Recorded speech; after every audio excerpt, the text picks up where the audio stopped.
সভাপতি সাহেব নেন, সুদ খাওয়া হালাল। যান, আপনারা আমি লিখে দিলাম।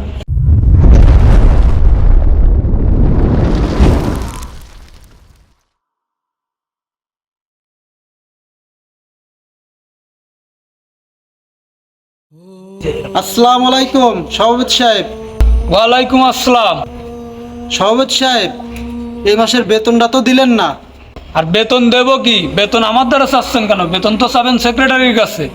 একেই তো আপনি আমার ব্যবসার লালবাতি জ্বালাই দিচ্ছেন, আবার আমার কাছেই বেতন চাচ্ছেন। যাই সেক্রেটারির কাছ থেকে বেতন নেন, যান। আচ্ছা সভাপতি সাহেব, আপনার ব্যাপারটা আমি দেখতেছি। আপনি একটু দাঁড়ান।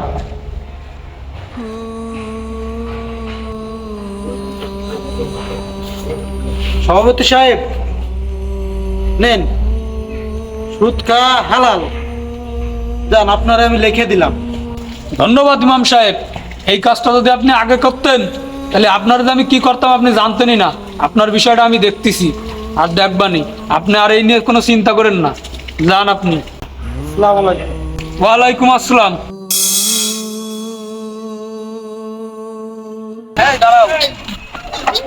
তুমি যে টাকা নিলে তা সেই টাকার তো সুদ এখনো দিলা না। মাস তো চলে গেছে, কি সমস্যা কি বলো? আমার সুদের টাকাটা তো দিতে হবে। ভাই গাড়িটা পুরনো হয়ে গেছে তো, খালি সমস্যা আছে। আজ এই সমস্যা, কাল ও সমস্যা। আসি ভাই একটু ঝামেলার মধ্যে, বুঝছেন।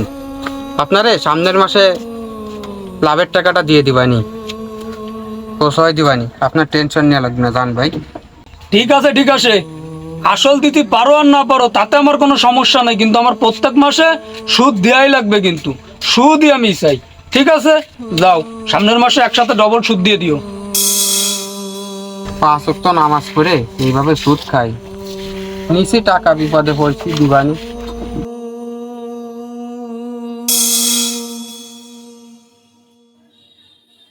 ইমাম সাহেব, মাস তো চলে গেছে, এনেন এই মাসের টাকা। আর এই যে নেন, এটা আমি খুশি হয়ে আপনারে দিলাম। আরো যদি কিছু লাগে আপনি আমারে বলবেন। আমি দেখো, আমি সভাপতি আছি না, আপনার যা লাগে আপনি আমার খালি বলবেন। আমি দেখো আমার ব্যবসা রমরমায়, আপনার যা লাগে আপনি বলবেন। আসি, আসসালামু আলাইকুম। জেল, তুমি খুব সুন্দর কাজ করেছো যে তোমার ছেলেটাকে মাদ্রাসায় দিয়েছো। আমি শুনে খুব খুশি হয়েছি। আসলে মা বাবা মারা গেলে ছেলে মেয়েরা যদি ইসলামিক শিক্ষাটা পায়, এটা একটা বড় আমল। ছেলে মেয়েরা মা বাবা কবরের কাছে যে কান্নাকাটি করে, এটা যে কি জিনিস, আমি খুব খুশি হয়েছি ভাইটি, খুব খুশি হয়েছি। ভালো কাজ এগুলো। জেল ভাই, আসসালামু আলাইকুম। ওয়ালাইকুম আসসালাম। ভাই কেমন আছেন? জি আলহামদুলিল্লাহ। আসসালামু আলাইকুম। আসসালাম, ভালো আছেন ভাই? জি ভাই। তাজুয়েল ভাই, সুদি যে টাকা নিলেন, টাকাতে নিলেন, সে টাকা তো এখনো দিলেন না, কি সমস্যা কি? আলামিন ভাই, কি আর বলবো, ছেলেটারে গত সপ্তাহে মুসলমানি দিছে, টান টান যাচ্ছে, সামনের মাসে দিয়ে দিবানি ভাই। ভাই অত কিছু বুঝি না ভাই, আপনি আমার আসল দেন আর না দেন, আমার সুদটা প্রতি মাসে পৌঁছায় দেবেন। ঠিক আছে, বুঝতে পারছেন? আমার সুদটা আগে, আসল আপনি 2 বছর পরে দেন, তাতে কোনো সমস্যা নেই। আলামিন ভাই, আপনি একজন মসজিদের সভাপতি হয়ে টুপি পাঞ্জাবি পরে সুদির ব্যবসা করেন, এগুলো তো ভালো না ভাই। এ কি ব্যবসা শুরু করেছেন আপনি? আপনি কি জানেন না সুদ খাওয়া হারাম? কে বলেছে সুদ খাওয়া হারাম? সুদ খাওয়া হালাল। আমাদের মসজিদের ইমাম সাহেব আমাকে বলেছে সুদ খাওয়া হালাল। কি বলেন? সে ছোটবেলা থেকে শুনে আসতেছি যে সুদ খাওয়া হারাম, আর আপনি বলতেছেন যে ইমাম সাহেব বলেছে যে সুদ খাওয়া হালাল। চলেন তো, কোন ইমাম সাহেব বলেছে? চলেন ইমাম সাহেবের কাছে। জল ভাই আসেন।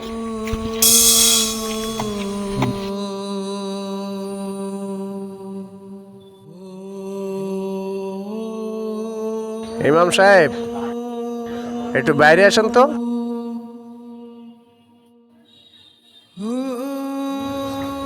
ইমাম সাহেব, একটু পাশে আসেন, আপনার সঙ্গে একটু গুরুত্বপূর্ণ কথা আছে, পাশে আসেন।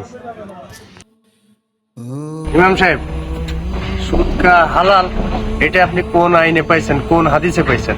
আপনি যে লিখিত দিয়েছেন ওই আইন আপনি কোথায় পেয়েছেন? আমাকে একটু দেখান। দাঁড়ান। কি দাঁড়াবি ইমাম সাহেব? আপনি কোথায় পাইছেন? একটু অপেক্ষা করেন, দাঁড়ান। সুদকা হালাল আপনি দাঁড়ান। কোথায় পাইছেন? আপনি দলিল হাজির করেন। একটু অপেক্ষা করেন, একটু অপেক্ষা করেন ভাই, একটু অপেক্ষা করেন আপনারা। শুনুন ভাই, সভাপতি সাহেব রে, আমি যে কাগজটা দিছি আপনারা একটু দেখেন ওখানে কি লেখা আছে।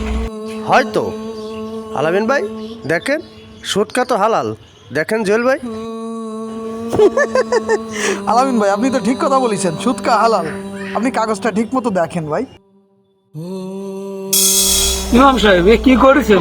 কি আমি আমি তো বুঝলাম না ইমাম সাহেব, কি বুঝলেন বলো। সুদকা হালাল কাদের জন্য? ফাসিকদের জন্য, মুনাফিকদের জন্য, আমাদের মুসলমানদের জন্য নয়।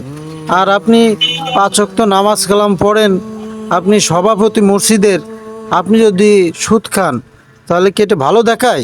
সভাপতি সাহেব, এটা আপনি বড় অন্যায় কাজ করেছেন, আপনি এর থেকে বের হয়ে আসেন।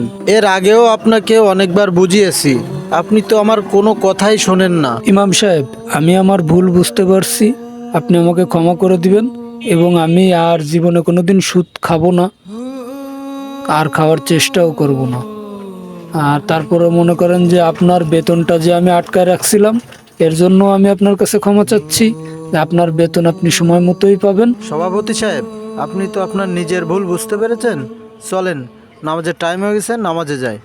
আল্লাহ তাআলা বলেন, হে ঈমানদারগণ, তোমরা আল্লাহকে ভয় করো এবং লোকদের কাছে তোমাদের যে সুদ বাকি রয়ে গেছে তা ছেড়ে দাও, যদি তোমরা ঈমান এনে থাকো। রাসূল সাল্লাল্লাহু আলাইহি সাল্লাম বলেছেন, সুদের 70টি স্তর রয়েছে। সবচেয়ে নিম্ন স্তরটি হলো নিজের মায়ের সাথে জেনা করার মতো ঘৃণিত গুনাহের কাজ। আসুন আমরা সকলে মিলে আল্লাহ রাব্বুল আলামিন ও তার রাসূল সাল্লাল্লাহু আলাইহি সাল্লামের নির্দেশিত পথে চলি।